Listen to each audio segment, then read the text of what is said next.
What time is it? It's Packard Folks at time. Hat? Check. Shirt? Check. Pants? Optional. Mug? Double check. Check us out at cafepress.com/PackardPokesat where you can get all this great merchandise and more. Do you like Packard Pokesat and want to hear it on demand and on the go? Download the free app today at Stitcher.com. Available on iOS, Android, Nook, and iPad. This is Packard Pokesat, and I'm poking at your news.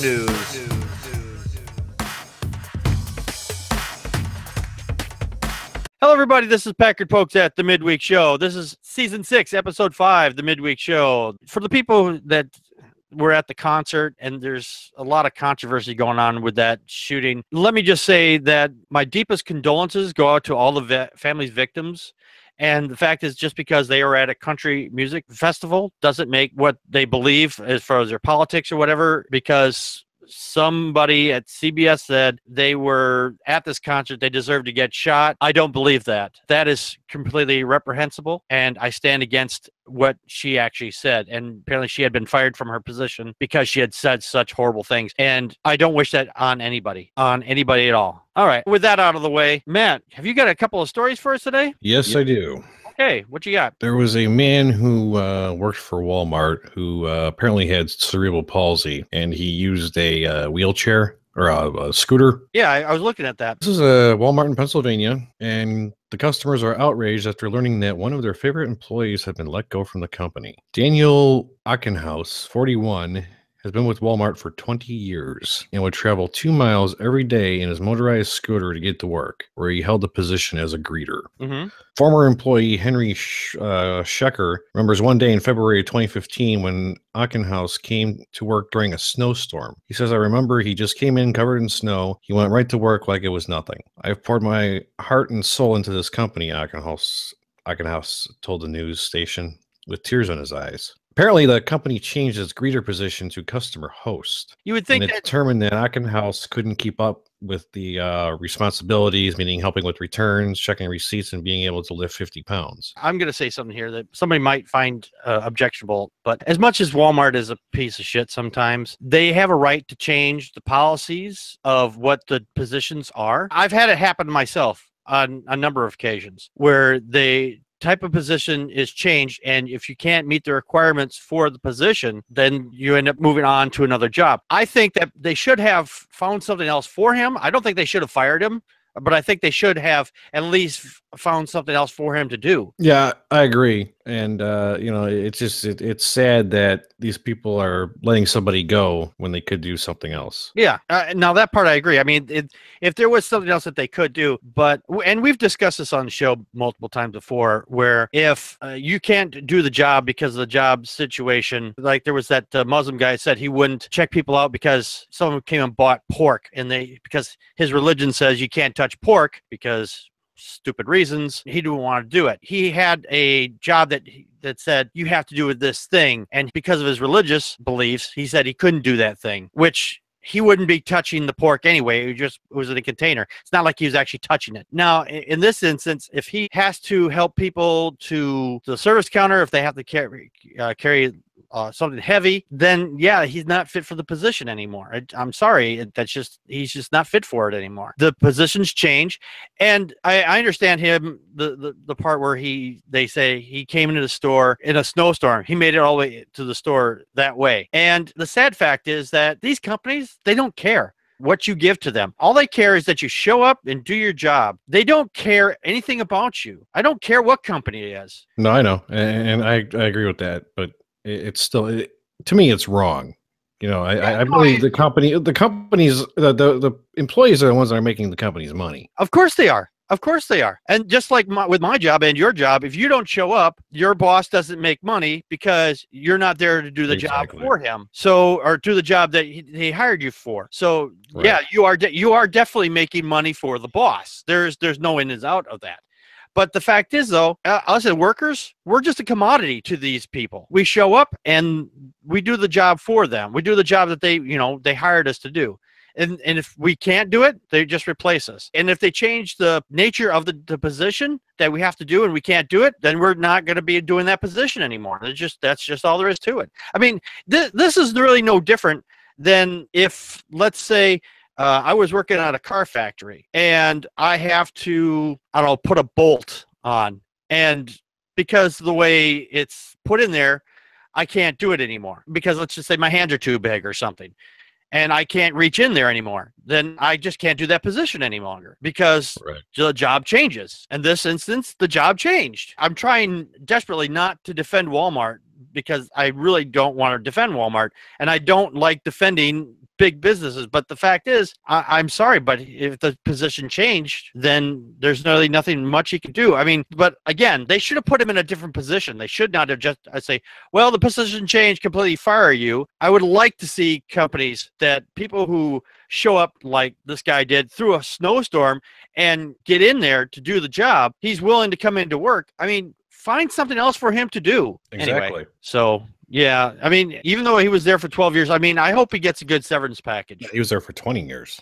He was there for 20 years? Mm-hmm, mm-hmm. Okay, someone said that they knew him for 12 years. Okay, for 20 years. I think I would hope he gets some kind of a nice severance package or something, you know? Or if nothing else, if he thinks he has a case, then go to court. If he thinks he has a case. I mean, I don't think he has a case. But I'm a layman when it comes to the law. But, I mean, I just don't think he has a case. He probably won't have a case because, with the Americans with Disabilities Act, it's basically what you just said. Yeah. If they can't perform the duties, they can either find something else or let them go. Yeah. It says here on the article that this is a difficult situation because Danny was part of what made our store special. London said in a statement in the Pocono Record, we very much wanted Danny to stay with Walmart and the store tried to help him find another position in the store and nearby stores. Unfortunately, he didn't find an opening that he felt met his needs at this time. So it's not like they didn't try in this instance. According to them, according to what they said, they tried.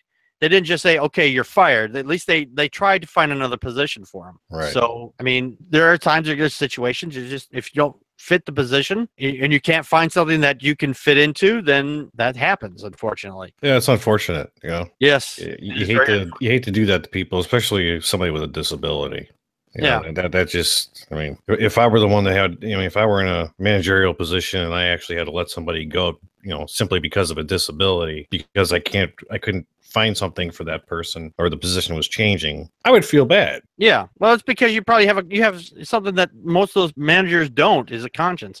I was a manager for a company for a short time anyway, and for a branch office, and I basically had my hands tied in a lot of things. So there wasn't really too much that he probably could have done. I'm not saying, again, I'm not trying to defend Walmart. I just know that sometimes the managers don't have all the power that they think they do. So sometimes their hands are just tied. Right. I got another story if you want to hear it. You got another story? Well, you're full of stories today. Oh, this is going to be really good. Okay. Family of 10 turns down 5-bedroom house. Yeah, I saw that. I couldn't figure out why. Well, it says a migrant couple living off taxpayer funds turned down a 5-bedroom home because they insisted the house was not big enough. Arnold and Janine Sube or whatever are originally from Cameroon in West Africa. They immigrated from Paris in 2012 with their 8 children and lived in a 3-bedroom home that cost the state nearly $20,000 a year. Wow. When the family was offered a home with 2 more bedrooms, the couple insisted the house was not large enough. People have to realize we are in the middle of a national housing crisis, Councillor Tom Shaw said. We have more than 10,000 people on the waiting list and 1,000 in temporary accommodation. This family are living in a 3-bedroom house and then a 5-bed house, which they turned down. He added, we can't be any more sympathetic. We can't just magic the property people want out of thin air. We just can't magic the property people want out of thin air. Right. And it says there are not many 5-bedroom council houses in Luton, and they were lucky to be offered one. Where is this? This doesn't, this doesn't say exactly where this is. No, it doesn't. It's an interesting story this is. I don't have much background data on this. This is a bizarre story. I mean, I don't think anybody would actually turn down a free house when they're getting paid by the state, or Mhm, I don't know. right. The story smells a little bit funny to me. Their source here is The Sun, which has been known to be a tabloid magazine. So sometimes we don't catch these things right off the bat, but Oh, I'm sorry about that. that's okay. It happens. It happens. I mean, it was an interesting discussion on this, but I don't see this being a real thing. Unfortunately, there's not enough information here. They're living in Britain. Never mind. Oh, it's living in Britain? Well, either way, I wouldn't turn down a house. I mean, if it were me, I wouldn't turn down. No, I wouldn't turn down a house either. It's just, you figure all these people that are living off government, regardless of what country you're living in, whether it's America or somewhere else, Mhm. and they're living off the taxpayers. It just really bothers you. Yeah. The thing is, though, we don't know if that's actually the story here. I mean, if Yeah. this is actually. Well, So I'm not going to. I mean, I know we don't do that here in America, but there are people living off the government who don't need to be. Well, there are those people, but there's some people that actually need Right. No, and I fully understand that. That's not, but if they're going to be ignorant about it and demand something else, and geez, take what you can get. Yeah. Well, yeah.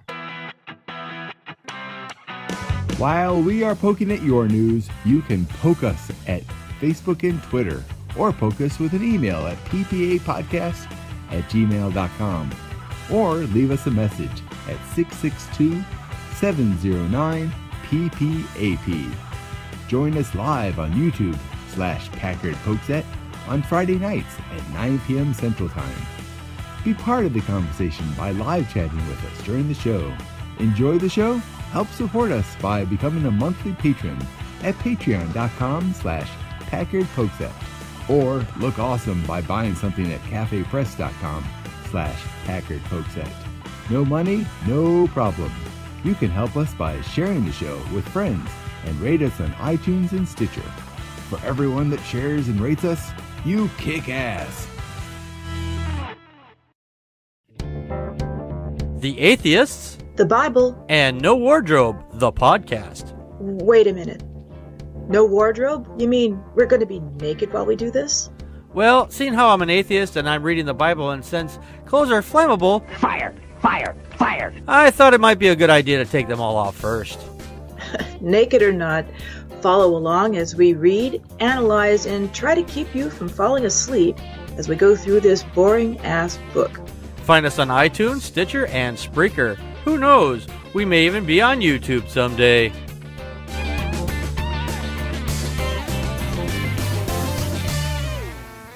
Well, I've got a story here. We can discuss a couple of them, actually. Before I get into the story, you know how we talk about the GOP a lot here on the show and their hypocrisy? Well, this one touches on a very hot topic button, and their hypocrisy is through the roof here because the GOP is generally known as the party that says, abortion's bad, you shouldn't get an abortion because reasons. Well, the GOP congressman repeatedly pushed for anti-abortion views just days after he reportedly urged his mistress to get an abortion. That would be Tom Murphy, chairman of Pennsylvania, and he's a representative in Pennsylvania, and he's a Republican, of course. He apparently had engaged in an extramarital affair after it came out in his mistress's divorce records. But things got much worse for Murphy on Tuesday. The Pittsburgh Post-Gazette reported that a text message indicated that he told his mistress to get an abortion when she had a pregnancy scare. That's interesting.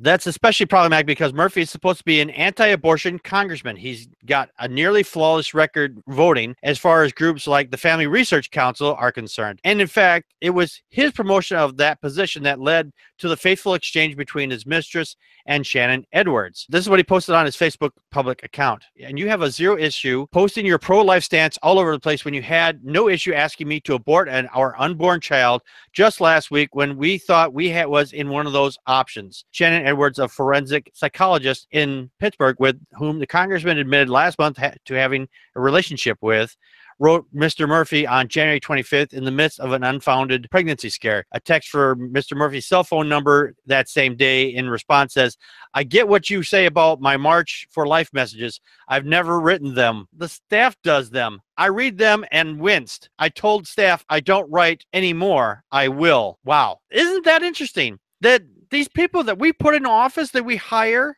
to represent us, maybe they aren't representing us at all. There's somebody else on their staff that's probably being paid by like places like the Family Research Council or whatever. They just say what they want to hear. Maybe they don't actually believe what half the stuff they say, like, we don't want you to get an abortion because the Family Research Council doesn't want you to, and they're funding my campaign. So just tell my staff what you want me to say, and they'll write it up, and I'll say it for you. Now, he added on here, he says, I am so proud the House passed this important bill and clearly stand for the dignity and the value of all human life, both the born and unborn, Murphy said, in passage of H.R. 7 in the wake of President exclusive action yesterday gives me hope that moving forward, we will once again be a nation committed to honoring life from the moment of conception onward and ensuring American tax dollars are never spent to end a life before it even begins. All right, first off, that's a false narrative right there, because that doesn't happen, and there are laws around that already. There are no tax dollars being spent on abortion except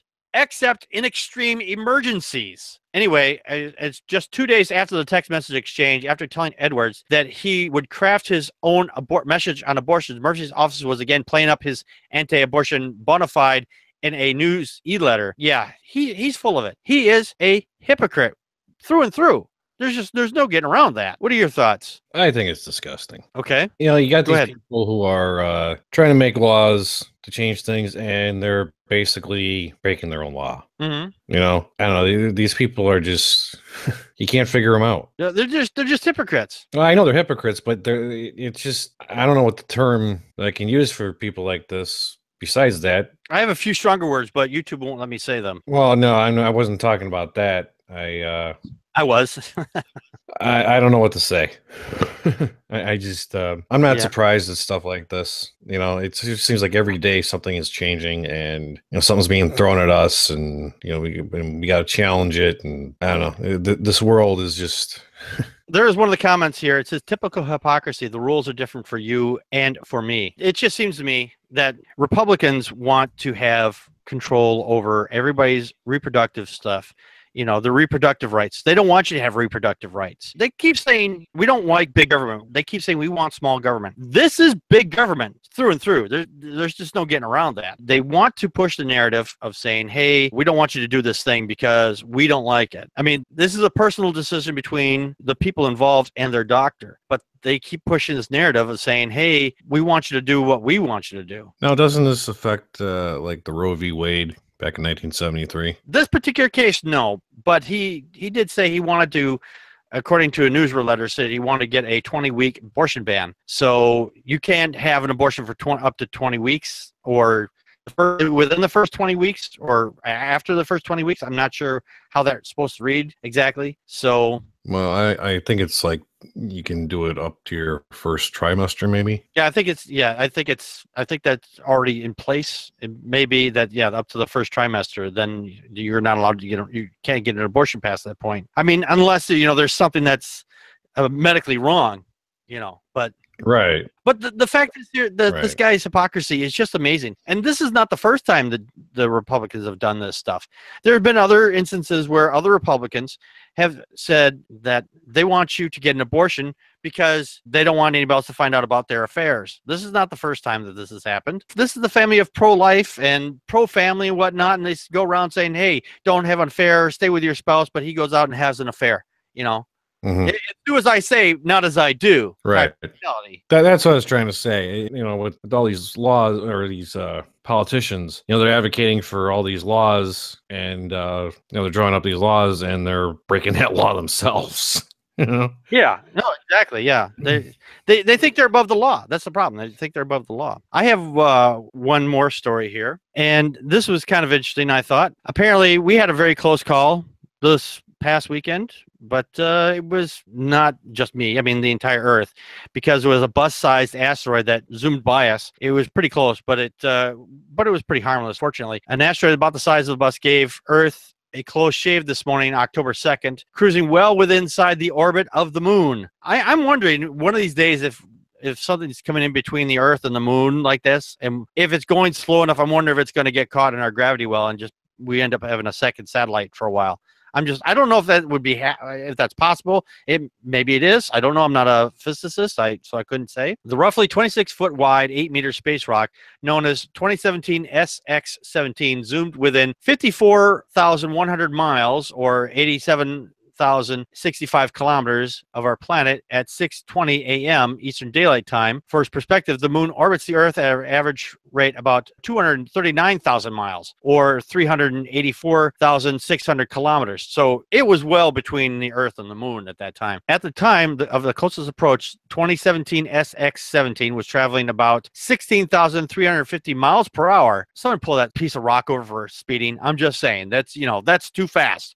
This is a school zone. Don't be speeding through this area at that speeds. Anyway, I'm kidding here. Drag racing. Drag racing asteroids. This is a big problem in our solar system. Anyway, at 16,350 miles an hour, or 26,310 kilometers per hour, relative to Earth, according to the researchers at the Center of the Near Earth Orbit Studies, based in NASA's Jet Propulsion Laboratory in Pasadena, California. It was discovered on September 24th, 2017. So the asteroid had been significantly studied by several telescopes and observing campaigns, including Stewart Observatory in Mount Lemmon Survey in Arizona, and the Panoramic Survey Telescope and Rapid Response System, or PAN-STARRS, at Hokulea Observatory in Hawaii. So, yeah, it was another close call for us on October 12th. Okay, that's coming up. The asteroid 2012 TC4 will come within a mere 27,000 miles, 43,500 kilometers of Earth's surface. The asteroid, known as 2012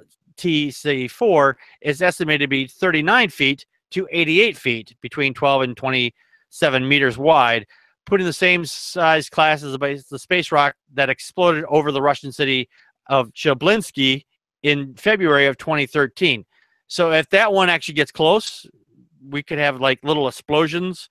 And, because that one, if you've ever seen the videos from that, when that came down, a lot of buildings' windows had shattered from the sonic boom. And when they found the rock, it was about, after it had burned up a big portion of it, it was about the size, it's small enough you could fit it in your hand after that. It was only a couple pounds. Back in 2003, I remember I was standing out in my backyard at my parents' house when I was living there, and I looked up in the sky and I saw this big flash. It was a meteor, and parts of it exploded about maybe 35 miles south of me. Wow. And some of the stuff that exploded had actually gone through people's roofs of their homes. Fortunately, no one was hurt. No, nobody was hurt, but it was good sized rocks. Yeah.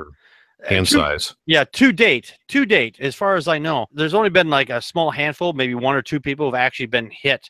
Themselves have been hit by meteors. It happened back in the late 60s. A lady was like sitting in her chair, and the thing came right through her roof.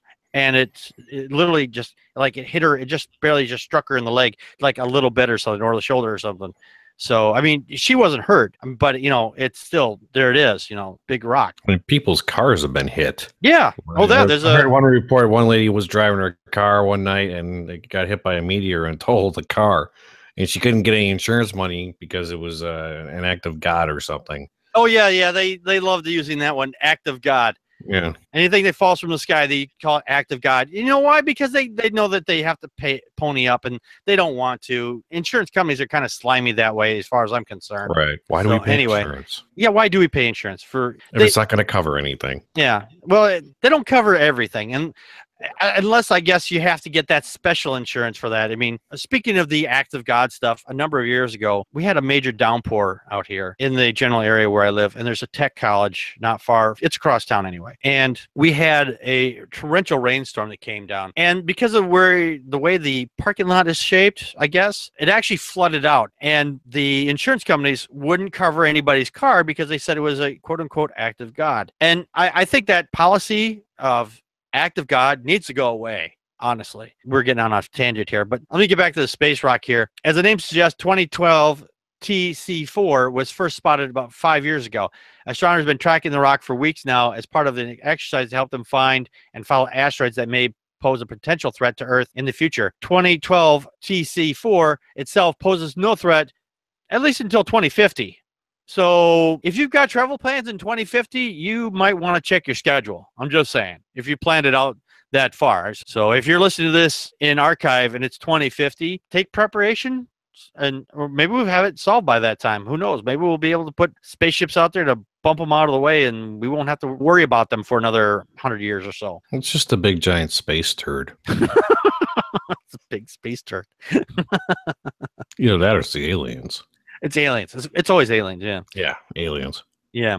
All right. Well, we got to get out of here. I want to thank everybody that came to the show. We'll see you on Friday with our guest host, Tucker Drake from the Atheist in the Trailer Park podcast. He'll be joining us on Friday. So that should be fun. Looking forward to that. I am too. Have a good night, everybody. Good night. And that's a wrap.